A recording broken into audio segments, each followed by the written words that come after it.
Hi, this is Tisch Aitken, and it is March 17th, 2022, and it is St. Patrick's Day, so happy St. Patrick's Day to all of you that celebrate, and such a beautiful country.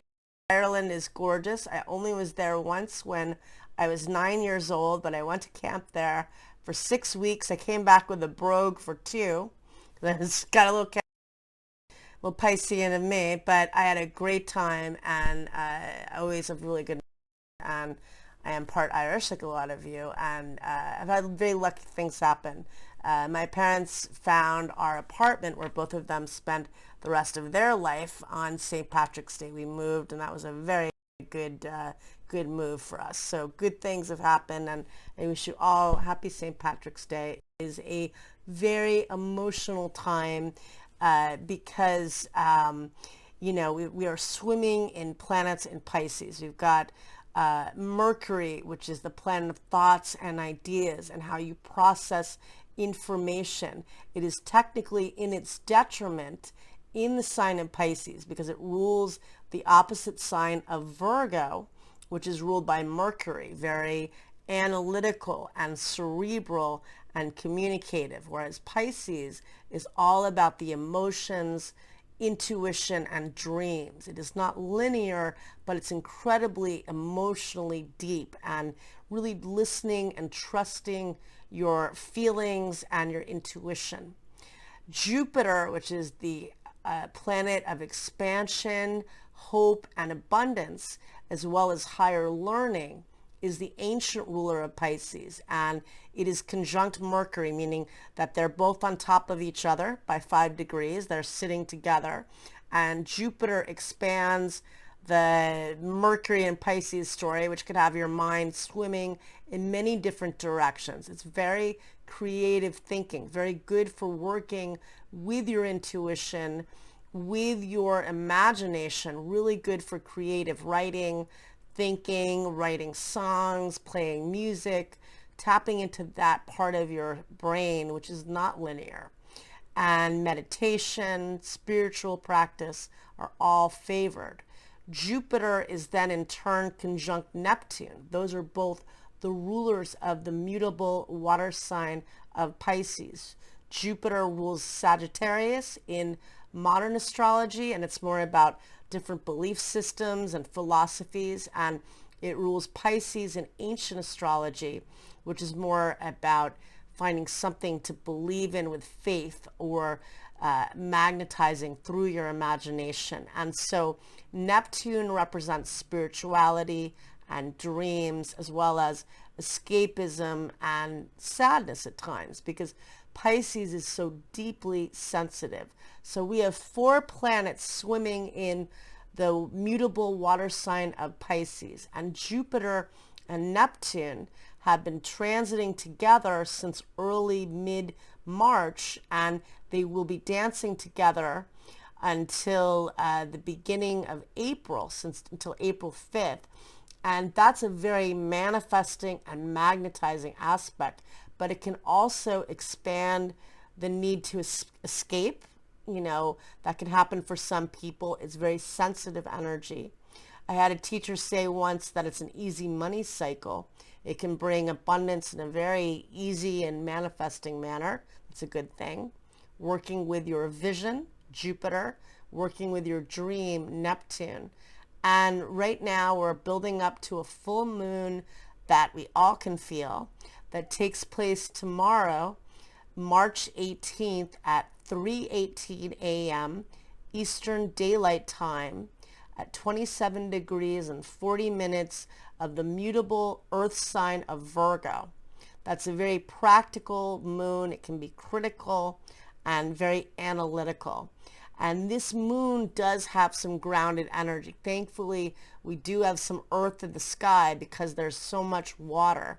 We've got 4 planets in Pisces. We have the south node of Karma transiting in the fixed water sign of Scorpio. So that's more Piscean energy, and the south node is trining, which is a very lucky aspect. It's forming what's known as a trine, 120 degree angle, which is an aspect of a flow of energy and an easy energy. So it's trining the north node of fate, is making a trine to Neptune in Pisces, and the south node of fate, rather, the south node of karma is transiting in Scorpio. So there is something about karmic experiences through your dreams, what you need to release, but also really suspending disbelief in the Pisces time. This is like, you know, Rip Van Winkle, Alice in Wonderland, Timothy Leary, and I can pick a couple others, Salvador Dali. I'll pick more for you the next time, all hanging out playing chess together. Throw in Einstein, who was a Pisces. So a lot of creative energy there, and very magical energy, and we want to throw in some musicians. Well, we can do that next time, but very creative and musical, not necessarily centered. So we want to center ourselves because we're swimming towards all the Pisces, but this full moon in Virgo is forming a trine to Pluto, which is transiting in the cardinal earth sign of Capricorn. Very goal-oriented, very practical. It's ruled by, Capricorn is ruled by Saturn, which is the planet of accountability, responsibility, and karma. Pluto is the planet of power and empowerment and transformation. The moon, how you feel, releasing your anxieties, because Virgo can overthink and overanalyze. So releasing that in order to then go towards the north node. There's a grand trine, which is a triangle. Each point is 120 degrees apart from the other, and they form a very beautiful cosmic triangle. So the moon in Virgo is trining Pluto, the planet of power, which in turn they both are trining the north node of karma, which is in Taurus, grounded earth ruled by Venus. How you create, how you plant new seeds through your creativity and through love and beauty and nature. So really nice energy. And the full moon is also opposing Neptune, and so that can expand the sense of feeling lost and ungrounded. Yet we do have Earth in the sky, and that does help a lot. And Uranus and the North Node are both transiting in Taurus, which is fixed Earth, and obviously the North Node is part of that lucky configuration. But we do have, we have 5 points in Earth, or 4 points in Earth right now, so that helps to center. Yet there is so much water and so much Pisces. Jupiter and Neptune have not been conjunct in the sky in Pisces for 165 years. They're building up now, and they peak. It makes it sound like they're on an acid. It's Pisces time. They peak from April 9th through April 12th at 23 degrees and 59 minutes of the mutable water sign of Pisces, where they will peak on April 12th at 10:42 a.m. Eastern Standard Time. And that manifesting miraculous magnetic energy, which is centered on selfless love, on the collective, on divine love, prayer, and faith, is building up and working with us through the middle of April. You add to the fact that Venus and Mars are transiting together currently in the fixed air sign of Aquarius, which is also about the collective. It's about groups and associations and networking and community, and also about technology and connecting through social media and the internet in ways to go towards the future, and right now towards helping those in need. We are in a time of crisis in so many ways. Obviously, the situation in the Ukraine is horrible, and all the people affected by these tragedies, which now are becoming more and more. But this is a horrible time, so it's hard to tap into the dreams when things seem so nonsensical and sad, and they are really sad. And so how do we tap into magic and dreams? Well, the point is not to give up on your dreams, but to also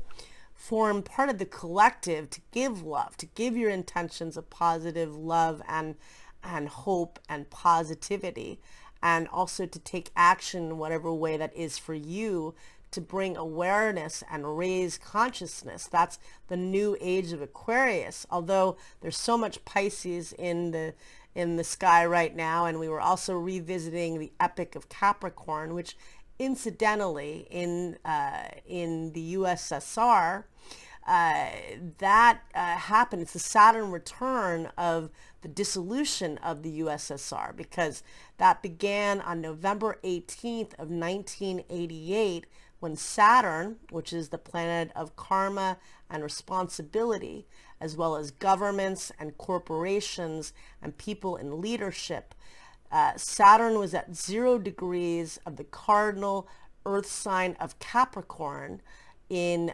November of 1988. And then the Soviet Union dissolved completely on December 26th of 1991, when Saturn then was at 5 degrees of the fixed air sign of Aquarius. Saturn rules Capricorn in modern astrology, and it rules Aquarius in ancient astrology.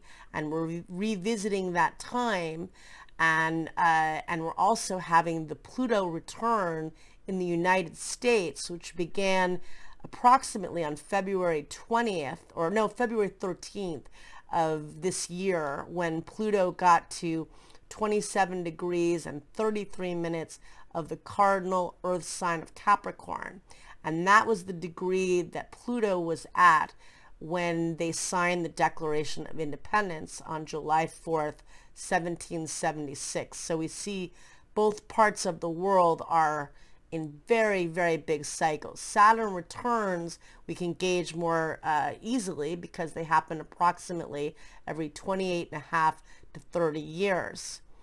Pluto returns happen approximately every 248 years, and yet we see these two nations that are obviously involved in a huge crisis. I don't want to get too much into this right now with all of this Pisces, but I know I do have to get there sometime, and it's very frightening. So as an empath and a sensitive person, it's hard to tap into all of this, but it's realistic that we do so, because we do have to work with it. So right now, do not overwhelm yourself. Tap into the dreams. Send love to the people that need it, and there are so many people that do. Find ways to provide assistance and help in whatever way you can. That may be different ways. It may not be physical things. It may be other ways you can help people. There's so many ways. So I wish you a lot of luck. I will do more about the equinox coming up on March 19th. We're having the spring equinox, March 19th, March 20th. So I will get to that, and good luck to all of you, and take care, and thank you.